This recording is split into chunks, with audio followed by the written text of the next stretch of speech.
আমরা বিগত আমলে রাষ্ট্রের বিভিন্ন প্রতিষ্ঠানের বিরুদ্ধে বিভিন্ন প্রতিষ্ঠানকে দলীয়করণ করা হয়েছে। আমলাতন্ত্র, পুলিশ, সেনাবাহিনী এবং নানা ধরনের তাদেরকে দিয়ে মানবতা বিরোধী কাজের অভিযোগও তাদের বিরুদ্ধে রয়েছে। ফলে প্রত্যেকটা প্রতিষ্ঠানই এই সময়টায় এসে একটা বিচারের মধ্য দিয়ে যারা অভিযুক্ত তাদেরকে শায়েস্তা করবে এবং প্রতিষ্ঠানগুলোকে রাষ্ট্রীয় জনগণের প্রতিষ্ঠান হিসেবে পুনঃপ্রতিষ্ঠা করবে, এটাই আমাদের প্রত্যাশা। গুমের অভিযোগ যাদের বিরুদ্ধে রয়েছে, যে সকল সেনা অফিসারের বিরুদ্ধে রয়েছে, তাদের মধ্যে অনেকেই গ্রেফতার হয়নি বা তাদের অবস্থা এখন কি সে বিষয়ে আমরা কিন্তু জানি না। ফলে এই সব বিষয়গুলো সুস্পষ্ট করলে সেনাবাহিনীর প্রতিষ্ঠান হিসেবে আরও বেশি জনগণের আস্থার জায়গাটা পাবে এবং আমরা সেই আস্থার জায়গাটাকে সেনাবাহিনীকে দেখতে চাই।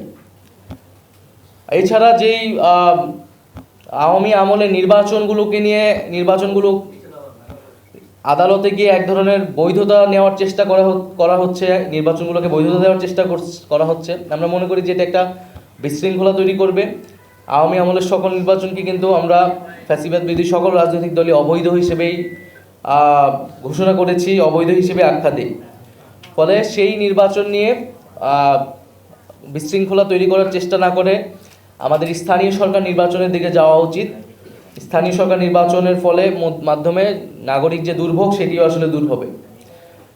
আমরা নির্বাচন কমিশন নিয়ে বলেছি, নির্বাচন কমিশনে আমাদের একটি কর্মসূচি ছিল। নির্বাচন কমিশন যে নিরপেক্ষতা, যে আস্থা, সেই আস্থাটা হারিয়েছে বলে আমরা মনে করছি। নির্বাচন কমিশন যদি সেই আস্থার জায়গা ধরে রাখতে না পারে তাহলে এই নির্বাচন কমিশনের পক্ষে একটা সুষ্ঠু নির্বাচন দেওয়া সম্ভব নয়। ফলে নির্বাচন কমিশনকে সেই আস্থার জায়গায় আসার চেষ্টা করতে হবে অথবা তাকে দায়িত্ব ছেড়ে দিতে হবে বলে আমরা মনে করি। সর্বশেষ যে দুই ছাত্র উপদেষ্টা অন্তর্বর্তী সরকারে রয়েছে তাদের সাথে জাতীয় নাগরিক পার্টির কোনো সম্পর্ক নেই। তারা গণ অভ্যুত্থানের প্রেক্ষিতে গণ অভ্যুত্থানের প্রতিনিধি হিসেবেই সেই সময় সরকারে গিয়েছিলেন, আমিও তাদের মধ্যে সেই সময় একজন ছিলাম। তারা যদি রাজনীতি করতে চায়, নির্বাচন করতে চায়, তাহলে তারা সরকারের থেকে সেটা পারবে না, তখন তারা সরকার থেকে বের হয়ে তাদের মতো সিদ্ধান্ত নেবে।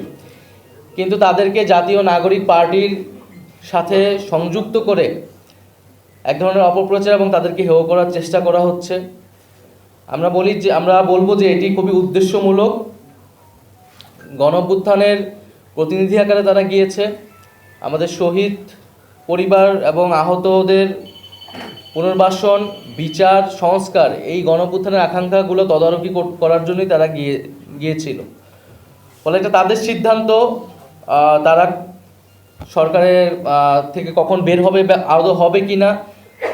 কিন্তু আমাদের প্রত্যাশা যে গণ অভ্যুত্থানের আকাঙ্ক্ষার ভিত্তিতে সরকার গণ অভ্যুত্থানের বৈধতা, সেই আকাঙ্ক্ষাগুলো বাস্তবায়নে ছাত্র উপদেষ্টা সহ সকল উপদেষ্টা একত্রে কাজ করবে। ফলে দুইজন ছাত্র উপদেষ্টাকে জাতীয় নাগরিক পার্টির সাথে সংযুক্ত করে যে অপপ্রচার, আমরা তার নিন্দা এবং প্রতিবাদ জানাচ্ছি।